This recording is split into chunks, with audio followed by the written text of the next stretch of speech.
We did in the last stanza, the writer was inside the water, inside the yellow water. He was very frightened, he was terrorized, and he was not able to move his arms and leg. He said, I tried to call for help, to call for mother, nothing happened. He was trying to call people to help him, he was trying to call his mother, but he could not do that. And then strangely, there was a light. And suddenly he saw there was light. I was coming out of the awful yellow water. He was coming out of that dirty yellow color water. At least my eyes were. My nose was almost out too. Eyes also, nose also came out of the water. Then I started down a third time.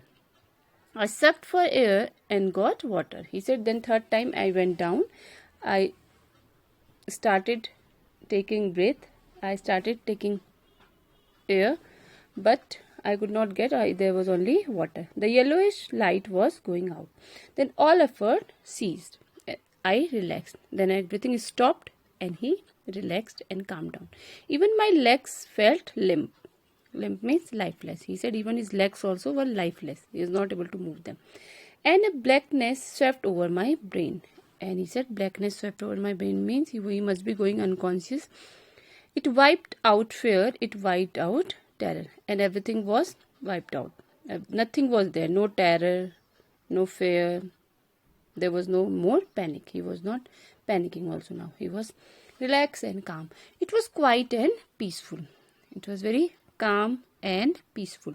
Nothing to be afraid of. And I was not afraid also of anything. This is nice. To be drowsy, to go to sleep. No need to jump. And he said I was feeling good. It was like drowsy and I was going to sleep. I was relaxing there and I was not feeling to jump also. Too tired to jump. It's nice to be carried gently, to float along in space. He said I was feeling very relaxed. I was very much relaxed. I was feeling like somebody is carrying me so gently, so nicely, so lovingly, and I am floating in the space. Tender arms around me. Tender arms like my mother. So everything was gone. All the fear or the terror was gone. And he was feeling so calm. He was feeling like so nicely somebody is holding me, and the tender arms of like my mother, they are holding me. Now I must go to sleep. So he reached in that stage now where there was no fear. He was just sleeping. I crossed to oblivion and curtain of life fell. Cross to oblivion means now we forgot everything. Everything was gone. And curtain of life fell. Curtain of life fell means now he had no hope of life also. The next I remember, I was lying on my stomach beside the pool vomiting. And after that he said he was going unconscious. He was fainted there. And after that he said, what I remember next, I was near the pool. The chap that threw me in was saying, but I was only fooling, someone said. And that we have done in the starting of the chapter, one boy threw him in the pool and he said I was just joking, I did not do it because you will be in this condition. The kid nearly died, and someone said the kid nearly died, and somebody said there, hey, now the kid is dead. Be all right now, let's carry him to the locker room. Then they took me to the locker room. Several hours later I walked home. I was weak and trembling. So after coming out of the pool, people started taking care of him, and one of the person said that he is already dead, but they took him to the locker room, and after 6 hours or several hours he walked to the room. He was feeling very dull, he was feeling very weak, and he was shaking and trembling also. I shook and cried when I lay on my bed. I could not eat that night. He said, that definitely if you are inside the water and you are just in the stage where you think that now I am going to die. You are calling for the help and nobody is there to help you. You are calling to your mother and your mother is also not there. And you felt that now you will die. So what would the condition that time? How will you feel that time? He was trembling and he was afraid of that. And he said, I could not eat also. And I started crying when I came to my bed. For days, a haunting fear was in my heart. Definitely after this, if sometime this type of incident happened in human life, so they never wanted to do it again. He said there was my one fear was haunting. The slightest exertion upset me, and it was a slightest exertion. He was tired also, making me wobbly in the knees and sick to my stomach. He was tired also. He was upset because of that, and he was wobbly. He was unstable. He was not able to move. His legs were also feeling very weak and sick to my stomach. I never went back to the pool. I feared water. I avoided it whenever I could. So after this incident, when he was about to die, he never went to any pool. He never went to swim anywhere in any water, and he avoided this how much he could. A few years later, when I came to know the waters of Cascades, I wanted to get into them. And whenever I did, whether I was wading the Titan or bumping river or bathing in warm lake of the goat rocks, the terror that had seized me in the pool would come back. So he said, whenever I went to any river or any pool to swim, again the terror used to come to me and I was not able to swim. It would take possession of me completely. So whenever he tried anywhere in the river and in the lake, so the terror used to come, it would take possession of me completely and I would be afraid and could not swim. My legs would become paralyzed. Icy horror would grab my heart. So he said, after that incident, whenever I tried to swim anywhere in the river or in the lake, I would be totally terrorized and I would not able to move my legs. It would be like dead, lifeless, paralyzed, and that icy horror would grab my heart, because whatever he must have felt inside the pool that time, it came again and again. The handicap stayed me as the years rolled by, and I was growing also, but the same thing remained in my heart. In canoes or main lakes, fishing for landlocked salmon, bass fishing in New Hampshire, trout fishing on the estuaries de Silentier and Metollis or Oregon, fishing for salmon or Columbia at Bumping Lake in the Cascade, whenever I went. So he's telling about these different places where he went to fish. He said, whenever I went, the haunting fear of the water followed me.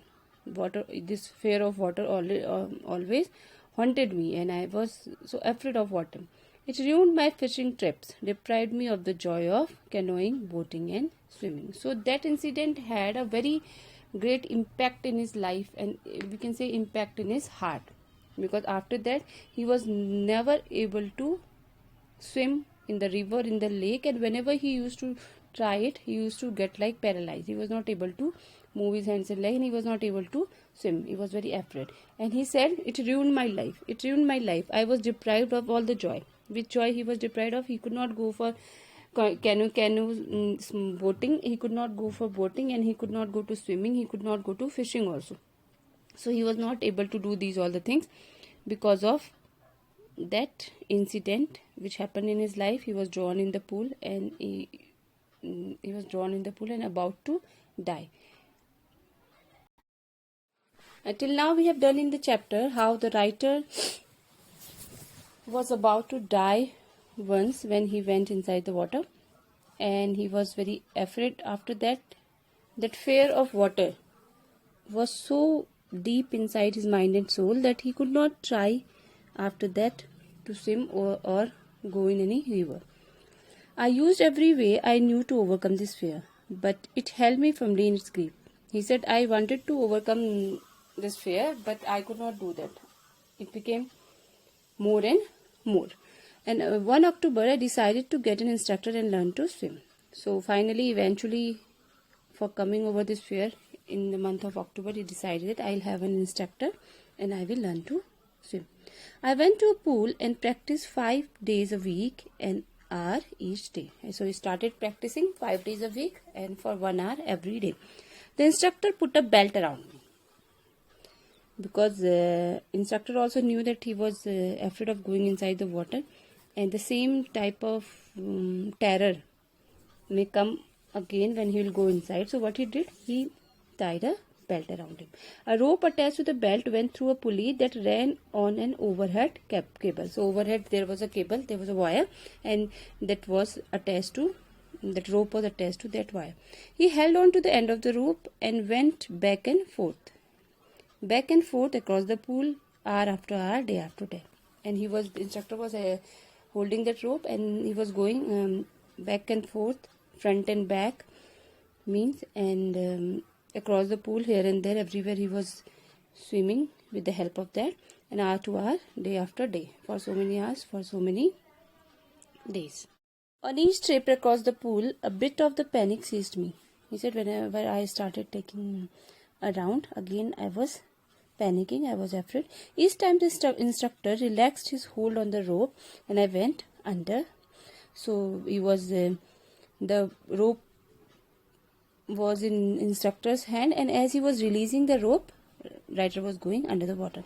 Some of the old terror returned and my legs froze. And as I was going underwater, same terror which he had, same fear which he had, it came again, and he said my legs froze. They were not moving. It was 3 months before the tension began to slack. And he said for 3 months, it took 3 months, then my tension and my fear became less. Slack means less. Then he taught me to put my face underwater and exhale. And after that, after 3 months, the instructor told him how to put his face inside the water and exhale. And to raise my nose and inhale. And how to raise the hand and take the breath inside. I repeated the exercise 100 of times. Bit by bit, shed part of the panic that seized me when my head went under water. He said so many times, 100 times, I repeated the exercise of inhaling and exhaling. And slowly, my fear also became less and my head went underwater. Next, he held me at the side of the pool and had me kick with my legs. After that, he taught him how to kick with the legs. For weeks, I did just that. At first, my legs refused to work, but then gradually relaxed and finally, I could command them. So, you can understand by this that anything whatever you want to do, if you want to come over your any of fear, or if you want to do something which you think that it is impossible, I can't do, but you can do when you decide it, and when you do practice, it makes you perfect. Thus piece by piece he built a swimmer, and when he had perfected each piece, he put them together into an intricate whole. It means that piece by piece means slowly, one by one, he must have told him all the tricks, how to swim and all the things which you have to do. And after that, when he told all the things one by one, then he put it all together and it became a good swimmer. In April, he said, now you can swim. Dive off and swim the length of the pool, crawl stroke. And in the month of April, he said, now I have told you everything, you are trained enough, now you can start swimming. You can take the dive also, you can crawl, you can stroke. I did. The instructor was finished. But I was not finished. I still wondered if I would be terror-stricken when I was alone in the pool. So instructor has done his job now. He has told him how to swim, and he has made him perfect. But still, he thought when his instructor will not be there, when I'll be alone in the pool, maybe same thing will happen again. I tried it. I swam the length up and down. Tiny vestiges of the old terror would return. He said I started going up and down.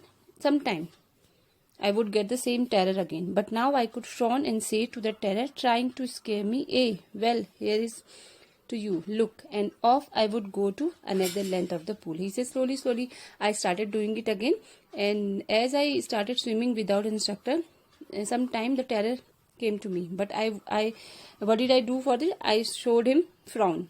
And told him trying to scare me, "Eh, you cannot scare me now. Well, here is to you, look," and off I would go another length of the pool. I would show him another length of the pool and I start again swimming. So like this I came over my fear. This went on until July, but I was still not satisfied. I was not sure that all the terror had left. So writer has started swimming alone, but still he said I was not satisfied. I was not confident, and I was not confident of knowing that my whole terror has gone or not. So I went to Lake Wentworth in New Hampshire, dived off a dock at Tigris Island and swam 2 miles across the lake of Stampeck Island. So these different islands he went and he started swimming. I swam the crawl, breaststroke, side stroke and backstroke. So those who know swimming, they would know it better that what are these strokes called and how to do that. Only once did the terror return. He said when I was swimming, only once I felt the same terror again. When I was in the middle of the lake, I put my face under and saw nothing but bottomless water. He said once the terror came and I put my face under the water, I saw only bottomless water there. The old sensation returned in miniature. Miniature means very small. So a little bit terror or sensation I got again. I laughed and said, and this time he laughed. "Well, Mr. Terror, what do you think you can do to me?" It fled and I swam on. He said I started feeling the same sensation. I started feeling the same terror again, but I laughed.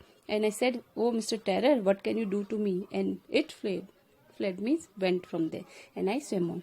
Yet I had rescheduled doubts. At my first opportunity, I hurried west, went up to the Titan to Conrad Meadows, up to the Conrad Creek Trail and Meadow Glacier, and camped in the high meadows by the side of warm lake. So he is good. Again, he wanted to do it again, just to check that his doubt and whatever doubt he had about the terror, it has gone or not. So he went to these all the places. And at last, in high meadows means grassland, by the side of warm lake, he was doing camping. Then next morning, I dived into the lake and swam across to the other shore and back. In the warm lake, he dived again and started swimming. He went to the shore and came back again, just as Doc Coppin used to do. I shouted with joy, and Gilbert Peak returned the echo. He said, I like that. I started swimming again. I shouted with the joy, and there would be the mountain, Gilbert Mountain. That sound echoed from that mountain and came back again. I had conquered my fear of water, and eventually he came over his fear of water. See, children, whenever in life we want to do something which we are afraid of, and some are the things which we feel it's impossible to do, we can't do it. But once you decide it and you practice it again and again, eventually you get it. So same thing happened with the writer also.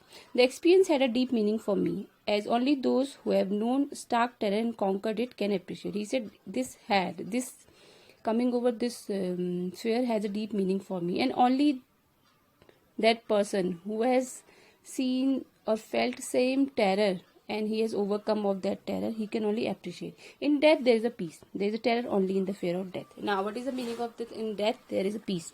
There is terror only in the fear of death. Last page we have already seen that. I have explained you that when he was about to die, he was inside the pool. How was he feeling? He was feeling very calm. He was feeling very quiet. He said, I am feeling like I am floating in the space, and my mother's arms like holding me very tenderly, very gently. So that's why he said there is a peace in death, because he was about to die. He forgot everything. Every terror was gone, and only terror we have, that is the fear of death. As Roosevelt knew when he said, all we have to fear is fear itself. And what is the biggest fear in our life? To fear itself. Because I had experienced both the sensation of dying and the terror that fear of it can produce. So he said, because I can understand it, because I had experienced both. I had experienced the sensation of dying also, and that fear of that dying also. The will to live somehow grew in intensity, and whenever anyone faces this type of challenge in life, challenge of life, when you are about to die and you know you can't do anything, you are helpless, there is nobody to help you, then only you can understand how beautiful is life, and then only you have intense feeling to live again, and then only you understand what is the importance of life. At last I felt released, free to walk the trails and climb the peaks. And he said, at last I was released. I was free to walk anywhere and climb any peak, and to brush aside fear, and whatever fear I had inside, to brush it. Everything was gone. So eventually writer came of his fear of swimming, or fear of water, and at last he experienced that freedom of fear, and he was relaxed, and he could swim in any lake and any river. Hope you must have understood. If you have any doubt and any confusion, you may ask.